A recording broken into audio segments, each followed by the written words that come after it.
Hi friends, ನಿಮ್ಮೆಲ್ಲರಿಗೂ ಕೂಡ ನಿಮ್ಮದೇ ಆಗಿರ್ತಕ್ಕಂಥ ಯೂಟ್ಯೂಬ್ ಚಾನಲ್ ಸ್ಟಡಿ ವಿತ್ ಪರಶುರಾಮ್ಗೆ ಸ್ವಾಗತ ಅಂತ ಹೇಳ್ತಾ SSLC ಪ್ರಥಮ ಭಾಷೆ ಕನ್ನಡ ಭಾಗ 1ರ ಪಠ್ಯಪುಸ್ತಕದ 2ನೇ ಗದ್ಯ ಪಾಠ ವ್ಯಾಘ್ರಗೀತೆ. ಸೊ ಈ ಪಾಠದ ಅಭ್ಯಾಸ ಪ್ರಶ್ನೋತ್ತರಗಳನ್ನು ನೋಡೋಣ. ಆಲ್ರೆಡಿ ಫಸ್ಟ್ ಪಾರ್ಟ್ ನಮ್ಮ ಭಾಷೆ ಮತ್ತು ಮೊದಲ ಪದ್ಯ ಸಂಕಲ್ಪ ಗೀತೆ ಹಾಕಿದ್ದೆ, ಅದರ ಜೊತೆಗೆ LB ಕೂಡ ಹಾಕಿದ್ದೀನಿ. ಸೊ ಕನ್ನಡ ಅಷ್ಟೇ ಅಲ್ಲ, ನಮ್ಮ ಯೂಟ್ಯೂಬ್ ಚಾನಲಲ್ಲಿ ಇಂಗ್ಲೀಷ್ ಆಗಿರ್ಬೋದು, ಹಿಂದಿ, ಸೈನ್ಸ್, SS, ಮ್ಯಾಥ್ಸು ಕೂಡ ಅವೈಲೇಬಲ್ ಮಾಡ್ತೀವಿ. ಸೊ ದಯಮಾಡಿ ವಿಡಿಯೋಗಳನ್ನು ನೋಡಿದ್ಮೇಲೆ ಲೈಕ್, ಶೇರ್ ಮತ್ತು ಸಬ್ಸ್ಕ್ರೈಬ್ ಮಾಡೋದನ್ನು ಮಾತ್ರ ಮರೆಯದಿರಿ ಅಂತ ಹೇಳ್ತಾ ಈ ವಿಡಿಯೋವನ್ನು ಪ್ರಾರಂಭಿಸ್ತೀನಿ. ಹೆಚ್ಚಿನ ವಿಡಿಯೋಗಳು ನಮ್ಮ ಯೂಟ್ಯೂಬ್ ಚಾನಲ್ದಲ್ಲಿದ್ದಾವೆ. ಸೊ ನೋಡಿದ ತಕ್ಷಣ ಶೇರ್ ಮಾಡೋದನ್ನು ಮಾತ್ರ ಮರೆಯದಿರಿ. ಸೊ ಮೊದಲಿಗೆ ಪರಿಚಯ ನೋಡೋಣ. ಲೇಖಕರ ಪರಿಚಯ AN Murthy Rao. It's a very most important.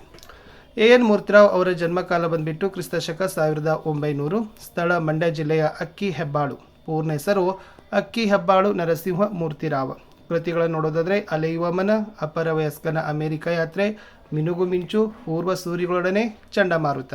ಪ್ರಶಸ್ತಿಗಳನ್ನು ನೋಡೋದಾದರೆ ಚಿತ್ರಗಳು ಮತ್ತು ಪತ್ರಗಳು ಎಂಬ ಕೃತಿಗೆ ಕೇಂದ್ರ ಸಾಹಿತ್ಯ ಅಕಾಡೆಮಿ ಪ್ರಶಸ್ತಿ, ದೇವರು ಎಂಬ ಕೃತಿಗೆ ಪಂಪ ಪ್ರಶಸ್ತಿ ಲಭಿಸಿದೆ. ಇವರಿಗೆ ಮೈಸೂರು ವಿಶ್ವವಿದ್ಯಾಲಯದ ಗೌರವ ಡಿಲಿಟ್ ಪದವಿ ಹಾಗೂ 1984ರಲ್ಲಿ ಕೈವಾರದಲ್ಲಿ ನಡೆದ 56ನೇಯ ಅಖಿಲ ಭಾರತ ಕನ್ನಡ ಸಾಹಿತ್ಯ ಸಮ್ಮೇಳನದ ಅಧ್ಯಕ್ಷರಾಗಿದ್ದರು ಅಂತ ಬರೆದ್ರೆ ಸಾಕು. ಅದನ್ನು ಬಾಹೆಟ್ ಮಾಡಿ. It's A very most important ಇದೆ. ನೆಕ್ಸ್ಟ್ ಅಭ್ಯಾಸ ಪ್ರಶ್ನೋತ್ತರಗಳು. ಮುಖ್ಯ ಪ್ರಶ್ನೆ ಅ. ಕೊಟ್ಟಿರೋ ಪ್ರಶ್ನೆಗಳಿಗೆ ಒಂದೊಂದು ವಾಕ್ಯಗಳಲ್ಲಿ ಉತ್ತರಿಸಿರಿ. ಮೊದಲ ಪ್ರಶ್ನೆ, ಭಗವದ್ಗೀತೆಯನ್ನು ರಚಿಸಿದವರು ಯಾರು? ಉತ್ತರ, ಭಗವದ್ಗೀತೆಯನ್ನು ರಚಿಸಿದವರು ಮಹರ್ಷಿ ವೇದವ್ಯಾಸರು. ಎರಡನೇ ಪ್ರಶ್ನೆ, ಹುಲಿಗೆ ಪರಮಾನಂದವಾಗಲು ಕಾರಣವೇನು? ಶಾನುಭೋಗರ ದುಂಡು ದುಂಡಾದ ಶರೀರವನ್ನು ನೋಡಿ ಹುಲಿಗೆ ಪರಮಾನಂದವಾಯಿತು. ಪ್ರಶ್ನೆ 3, ಶಾನುಭೋಗರಿಗೆ ತಲೆ ಸುತ್ತಲು ಕಾರಣವೇನು? ಉತ್ತರ, ಹುಲಿಗೆ ತಮ್ಮ ಮುಖದರ್ಶನವಾಗದಂತೆ ತಪ್ಪಿಸಿಕೊಳ್ಳುವ ದೊಂಬರಾಟದಲ್ಲಿ ಶಾನುಭೋಗರ ತಲೆ ಸುತ್ತಲು ಆರಂಭಿಸಿತು. ಪ್ರಶ್ನೆ 4, ಶಾನುಭೋಗರ ಬ್ರಹ್ಮಾಸ್ತ್ರ ಯಾವುದು? ಉತ್ತರ, ಶಾನುಭೋಗರ ಬ್ರಹ್ಮಾಸ್ತ್ರ ಖಿರದಿ ಪುಸ್ತಕ. 5, ಹಸಿದು ಮಲಗಿದ್ದ ಹುಲಿ ಏನೆಂದು ಯೋಚಿಸಿತು? ಹಸಿದು ಮಲಗಿದ್ದ ಹುಲಿಯು ವಿಧಿ ಆಹಾರಕ್ಕೆ ಏನನ್ನು ಒದಗಿಸುವುದು ಎಂದು ಯೋಚಿಸಿತು. ಮುಖ್ಯ ಪ್ರಶ್ನೆ ಆ. ಕೊಟ್ಟಿರೋ ಪ್ರಶ್ನೆಗಳನ್ನು 3-4 ವಾಕ್ಯದಲ್ಲಿ ಉತ್ತರಗಳನ್ನು ಬರೀಬೇಕು. ಮೊದಲ ಪ್ರಶ್ನೆ, ಮದಲಿಂಗನ ಕಣಿವೆಯಲ್ಲಿ ಬರುವಾಗ ಶಾನುಭೋಗರು ಏನೆಂದು ಯೋಚಿಸಿದರು? ಉತ್ತರ, ಶಾನುಭೋಗರು ತಮ್ಮ ಹಳ್ಳಿಯನ್ನು ತಲುಪಬೇಕಾದರೆ ಮದಲಿಂಗನ ಕಣಿವೆಯನ್ನು ದಾಟಿ ಹೋಗಬೇಕಾಗಿತ್ತು. ಅದು ಕಾಡು ದಾರಿ, ಆದರೂ ಬೆಳದಿಂಗಳ ದಿನ. ಆ ಮದಲಿಂಗನ ಕಣಿವೆಯಲ್ಲಿ ಬರುವಾಗ ಸ್ವಲ್ಪ ದೊಡ್ಡ ಹೆಜ್ಜೆ ಹಾಕಿದರೆ ಊಟದ ಹೊತ್ತಿಗೆ ಊರು ಸೇರಿಕೊಳ್ಳಬಹುದು ಎಂದು ಯೋಚಿಸಿದರು. ಪ್ರಶ್ನೆ 2, ಹುಲಿಯು ಹಿಂದಿನಿಂದ ಹಾರಿಕೊಳ್ಳದಿರಲು ಕಾರಣಗಳೇನು? ಉತ್ತರ, ಭರತಖಂಡದ ಹುಲಿಗಳ ಧರ್ಮಶ್ರದ್ಧೆಯನ್ನು ಅನುಸರಿಸಿ ಬೇಟೆಯಾಡುತ್ತವೆ. ಯಾವ ನಾಡಿನಲ್ಲಿ ಶ್ರೀರಾಮನಂತ ದೊರೆಗಳು ಆಳಿದರೋ, ಮಹರ್ಷಿ ವೇದವ್ಯಾಸರಿಂದ ರಚಿತವಾದ ಭಗವದ್ಗೀತೆ ಅಂತ ಗ್ರಂಥ ಉದ್ಭವಿಸಿತೋ, ಇಂತಹ ಈ ಭರತ ಭೂಮಿಯಲ್ಲಿ ಜನಿಸಿದ ಹುಲಿಗಳು ಅಧರ್ಮದಿಂದ ನಡೆದುಕೊಳ್ಳುವುದಿಲ್ಲ. ಯಾರನ್ನೇ ಆಗಲಿ ಭರತಖಂಡದ ಹುಲಿಗಳು ಹಿಂದಿನಿಂದ ಹಾರಿ ಕೊಲ್ಲುವುದಿಲ್ಲ. ಶತ್ರುವನ್ನಾದರೂ ಸರಿಯೇ, ಆತ ಬೆನ್ನು ತಿರುಗಿಸಿರುವಾಗ ಕೊಲ್ಲುವುದು ಧರ್ಮವಲ್ಲ. ಪ್ರಶ್ನೆ 3, ಶಾನುಭೋಗರು ಮೂರ್ಛೆಯಲ್ಲಿದ್ದಾಗ ನಡೆದ ಘಟನೆಗಳನ್ನು ವಿವರಿಸಿರಿ. ಉತ್ತರ, ಶಾನುಭೋಗರು ಮೂರ್ಛೆಯಲ್ಲಿದ್ದಾಗ ನಡೆದದ್ದು ಇಷ್ಟು. ಚಿಕ್ಕನಾಯಕನಹಳ್ಳಿಗೆ ತೆಂಗಿನಕಾಯಿ ತುಂಬಿಕೊಂಡು ಹೋಗಿದ್ದ ಕೆಲವು ರೈತರು ತಿಂಗಳ ಬೆಳಕಿನಲ್ಲಿ ಗಾಡಿ ಹೊಡೆದುಕೊಂಡು ತಮ್ಮ ಹಳ್ಳಿಗೆ ಹಿಂದಿರುಗಿ ಬರುತ್ತಿದ್ದರು. ಶಾನುಭೋಗರು ಬಿದ್ದ ಸ್ಥಳಕ್ಕೆ ಕಾಲು ಹರಿದಾರಿ ಇದೆ ಎನ್ನುವಾಗ ಹುಲಿಯ ಗರ್ಜನೆ ಕೇಳಿಸಿತು. ಎತ್ತುಗಳು ಕಣಿ ಹಾಕಿಕೊಂಡು ನಿಂತವು. ಅತ್ತ ಎತ್ತುಗಳ ಗಂಟೆಯ ಶಬ್ದ ಮತ್ತು ರೈತರ ಮಾತು ಕೇಳಿ ನಿರಾಸೆಯಿಂದಲೂ ಕೋಪದಿಂದಲೂ ಗರ್ಜಿಸಿ ಪಲಾಯನ ಮಾಡಿತು. ಗಾಡಿಯವರು ಸ್ವಲ್ಪ ಹೊತ್ತು ಗಾಡಿಯ ಬಳಿಯಲ್ಲೇ ನಿಂತು ನೋಡಿದರು. ಮತ್ತೆ ಗರ್ಜನೆ ಕೇಳಲಿಲ್ಲ. ಅನಂತರ ಅವರು ತಮ್ಮಲ್ಲಿದ್ದ ಕೋವಿಯಿಂದ ಒಂದೆರಡು ತೋಟ ಹಾರಿಸಿ ಕೈಲಾದಷ್ಟು ಗಲಭೆ ಮಾಡುತ್ತಾ ತೆಂಗಿನ ಗರಿಯ ಪಂಜು ಹೊತ್ತಿಸಿಕೊಂಡು ಮೂರ್ಛೆಯಲ್ಲಿ ಬಿದ್ದಿದ್ದ ಶಾನುಭೋಗರನ್ನು ಕಂಡು ಮುಖದ ಮೇಲೆ ನೀರೆರಿಚಿ ಎಚ್ಚರಿಸಿದರು. ಮುಂದಿನ ಪ್ರಶ್ನೆ ಇತ್ತು. ಮುಖ್ಯ ಪ್ರಶ್ನೆ ಇ. ಕೊಟ್ಟಿರೋ ಪ್ರಶ್ನೆಗಳನ್ನು 8-10 ವಾಕ್ಯಗಳಲ್ಲಿ ಉತ್ತರಗಳನ್ನು ಬರೀಬೇಕು. ಮೊದಲ ಪ್ರಶ್ನೆ, ಮೂರ್ತಿರಾಯರ ದೃಷ್ಟಿಯಲ್ಲಿ ಹುಲಿಯು ಬೇಟೆಯಾಡುವ ಬಗೆಯನ್ನು ವಿವರಿಸಿರಿ. ಉತ್ತರ, ಎಸ್. ಹುಲಿ ಎಂದರೆ ಕ್ರೂರ ಪ್ರಾಣಿ. ಕೊಂದು ತಿನ್ನುವುದೊಂದೇ ಅದರ ಸ್ವಭಾವ ಎಂದು ಭಾವಿಸುವವರು ಸಾಕಷ್ಟು ಜನರಿದ್ದಾರೆ. ಆದರೆ ಹುಲಿ ಆಹಾರಕ್ಕಾಗಿ ಬೇಟೆಯಾಡಿ ಪ್ರಾಣಿಗಳನ್ನು ಕೊಂದು ತಿನ್ನುವುದೇನೋ ಉಂಟು. ಆದರೆ ನಿಷ್ಪಕ್ಷಪಾತವಾದ ದೃಷ್ಟಿಯಿಂದ ನೋಡಿದರೆ ಅದರಲ್ಲಿ ತಪ್ಪೇನೂ ಇಲ್ಲ. ಯಾಕಂದರೆ ಅವು ಮೂಲತಃ ಮಾಂಸಾಹಾರಿಗಳು. ಶಾಕಾಹಾರವನ್ನು ತಿಂದು ಬದುಕಬಹುದಾದ ಮಾನವನೇ ಮಾಂಸವನ್ನು ತಿನ್ನಬಹುದಾದರೆ ಮಾಂಸಾಹಾರಿಯಾದ ಹುಲಿಯಲ್ಲಿ ಅದೊಂದು ದೊಡ್ಡ ಅಪರಾಧವೇನಲ್ಲ. ಅದು ಆಹಾರಕ್ಕಾಗಿ ಪ್ರಾಣಿಗಳನ್ನು ಕೊಲ್ಲುವುದೆಂದರಲ್ಲೂ ತಪ್ಪಿಲ್ಲ.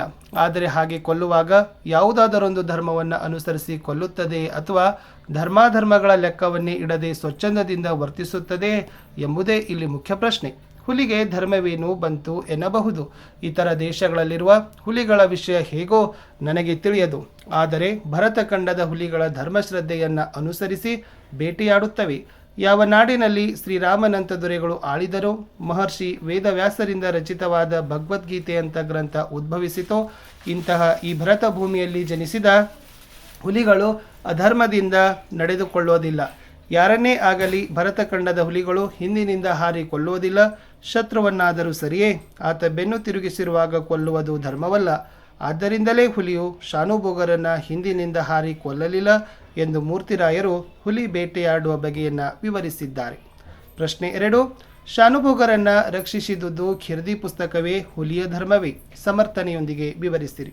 ಉತ್ತರ: ಹುಲಿಯ ಗಮನವನ್ನು ಬೇರೆಡೆಗೆ ಸೆಳೆದ 6 ನಿಮಿಷದ ಅವಕಾಶವನ್ನು ಒದಗಿಸಿ ಕೊಟ್ಟು ತನ್ನ ಪ್ರಾಣವನ್ನು ರಕ್ಷಿಸಿದ್ದು ಖಿರ್ದಿ ಪುಸ್ತಕವೆಂದು ತಿಳಿದು ಅದಕ್ಕೆ ಅನಂತ ವಾತ್ಸಲ್ಯದಿಂದ ಕೃತಜ್ಞತೆಯನ್ನು ಸಲ್ಲಿಸಿದ ಶಾನುಭೋಗರ ಮನಸ್ಸನ್ನು ಗಮನಿಸಿದರೆ ಖಿರ್ದಿ ಪುಸ್ತಕವೇ ನನ್ನನ್ನು ರಕ್ಷಿಸಿತು ಎಂದು ತಿಳಿದಿದ್ದಾರೆ.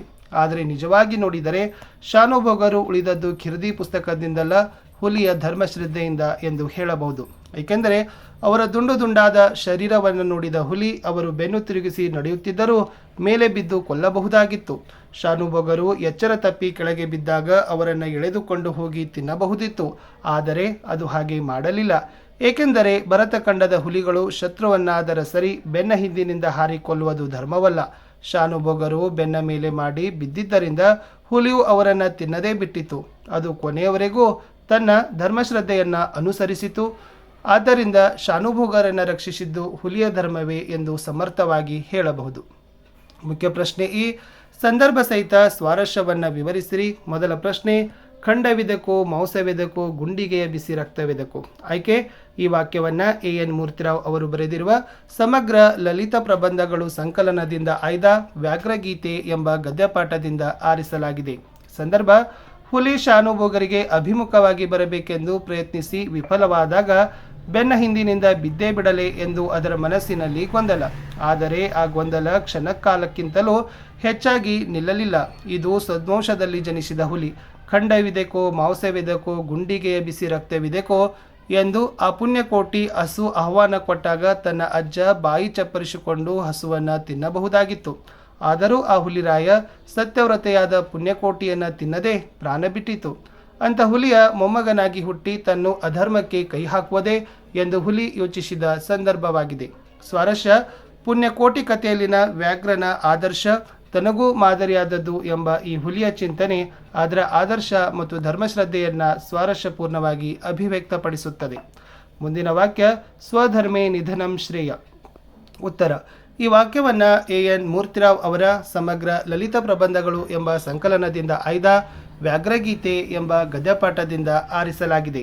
ಸಂದರ್ಭ: ಹುಲಿ ಶಾನುಭೋಗರಿಗೆ ಅಭಿಮುಖವಾಗಿ ಬರಬೇಕೆಂದು ಪ್ರಯತ್ನಿಸಿ ವಿಫಲವಾದಾಗ ಬೆನ್ನ ಹಿಂದಿನಿಂದ ಬಿದ್ದೇ ಬಿಡಲೆ ಎಂದು ಅದರ ಮನಸ್ಸಿನಲ್ಲಿ ಬಂದಾಗ ಪುಣ್ಯಕೋಟಿ ಕಥೆಯ ತನ್ನ ಅಜ್ಜನ ಆದರ್ಶ ನೆನಪಿಸಿಕೊಂಡು ಅಂಥ ಹುಲಿಯ ಮೊಮ್ಮಗನಾಗಿ ಹುಟ್ಟಿ ತಾನು ಅಧರ್ಮಕ್ಕೆ ಕೈ ಹಾಕುವುದೇ ಛೇ ಇಲ್ಲ ಎಂದುಕೊಂಡಾಗ ಹುಲಿಗೆ ಭಗವದ್ಗೀತೆಯ ಸ್ವಧರ್ಮೇ ನಿಧನಂ ಶ್ರೇಯ ಎಂಬ ವಾಕ್ಯ ನೆನಪಿಗೆ ಬಂದ ಸಂದರ್ಭವಾಗಿದೆ. ಸ್ವಾರಸ್ಯ: ಹುಲಿ ತನ್ನ ಧರ್ಮಶ್ರದ್ಧೆಯನ್ನು ಬಿಡಬಾರದು, ಧರ್ಮ ಮಾರ್ಗದಿಂದ ನಡೆಯಬೇಕು, ಸ್ವಧರ್ಮವನ್ನು ಅನುಸರಿಸಿ ನಿಧನ ಹೊಂದುವುದೇ ಶ್ರೇಯಸ್ಕರು ಎಂದು ಚಿಂತಿಸೋದು ಸ್ವಾರಸ್ಯಪೂರ್ಣವಾಗಿದೆ. ಮುಂದಿನ ವಾಕ್ಯ: ದೇವರೇ ಮರಹತ್ತುವಷ್ಟು ಅವಕಾಶ ಕರುಣಿಸು. ಉತ್ತರ: ಈ ವಾಕ್ಯವನ್ನು ಎನ್ ಮೂರ್ತಿರಾವ್ ಅವರ ಸಮಗ್ರ ಲಲಿತ ಪ್ರಬಂಧಗಳು ಎಂಬ ಸಂಕಲನದಿಂದ ಆಯ್ದ ವ್ಯಾಘ್ರಗೀತೆ ಎಂಬ ಗದ್ಯಪಾಠದಿಂದ ಆರಿಸಲಾಗಿದೆ. ಸಂದರ್ಭ: ಶಾನುಭೋಗರು ಖಿರ್ದಿ ಪುಸ್ತಕವನ್ನು ಹುಲಿಯ ಮುಖಕ್ಕೆ ಎಸೆದಾಗ ಅದರ ಮುಖಕ್ಕೆ ಬಂದು ಬಡಿಯಿತು.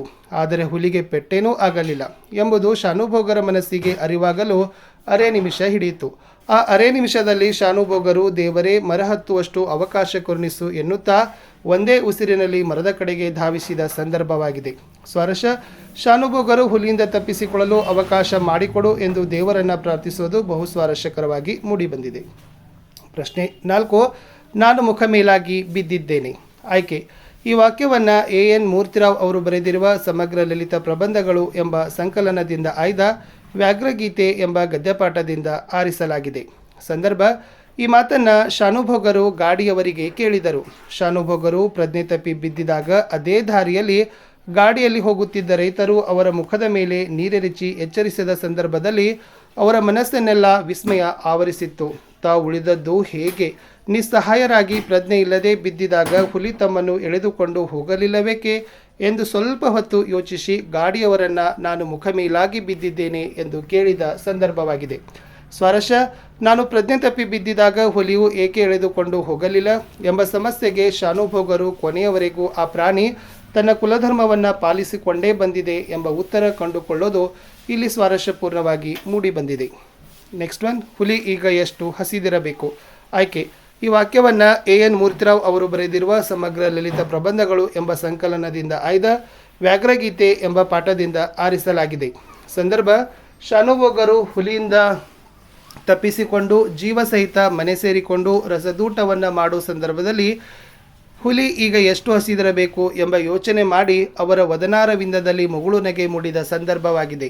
ಸ್ವಾರಸ್ಯ, ನಾನು ಹುಲಿಯಿಂದ ತಪ್ಪಿಸಿಕೊಂಡು ಬಂದು ರಸದೂಟವನ್ನು ಮಾಡುತ್ತಿದ್ದೇನೆ, ಆದರೆ ನನ್ನನ್ನು ಬಿಟ್ಟ ಹುಲಿ ಆ ಹಸಿವಿನಿಂದ ಎಷ್ಟು ಬಳಲುತ್ತಿರಬಹುದು ಎಂದು ಶಾನುಭೋಗರು ನೆನೆಯುವುದು ಸ್ವಾರಸ್ಯಕರವಾಗಿ ಮೂಡಿಬಂದಿದೆ. ಬಿಟ್ಟ ಸ್ಥಳ ತುಂಬಿದ್ದಾರೆ. ಮಂತ್ರಿತ್ವ ಹೋಗಿ ಕೇವಲ ಡ್ಯಾಶ್ ಮಾತ್ರ ಉಳಿದಿತ್ತು. ಶಾನುಭೋಗಿಕೆ. ಖಿರ್ದಿ ಪುಸ್ತಕ ಡ್ಯಾಶ್ ಬ್ರಹ್ಮಾಸ್ತ್ರ. ಶಾನುಭೋಗರ ನೆಲದಿಂದ ಮೇಲೆದ್ದುಕೊಂಡಿದ್ದ ಡ್ಯಾಶ್ ಎಡವಿ ಶಾನುಭೋಗರು ಬಿದ್ದರು. ಕಲ್ಲನ್ನು ರೈತರು ತಿಂಗಳ ಬೆಳಕಿನಲ್ಲಿ ಡ್ಯಾಶ್ ಹೊಡೆಯುತ್ತಿದ್ದರು. ಗಾಡಿ ಶಾನುಭೋಗರು ಉಳಿದದ್ದು ಡ್ಯಾಶ್ ಪುಸ್ತಕದಿಂದಲ್ಲ, ಖಿರ್ದಿ ಅಂತ ಇತ್ತು. ಇಷ್ಟಿತ್ತು ಈ ವಾಕ್ಯದಲ್ಲಿ. ಈ ಪಾಠದ ಪ್ರಶ್ನೋತ್ತರಗಳು ಅಂತ ಹೇಳ್ತಾ ಸಿಗ್ತೀನಿ ಹೊಸ ವಿಡಿಯೋದಲ್ಲಿ. ಅಂಟಿಲ್ ಟೇಕ್ ಕೇರ್, ಬಾಯ್.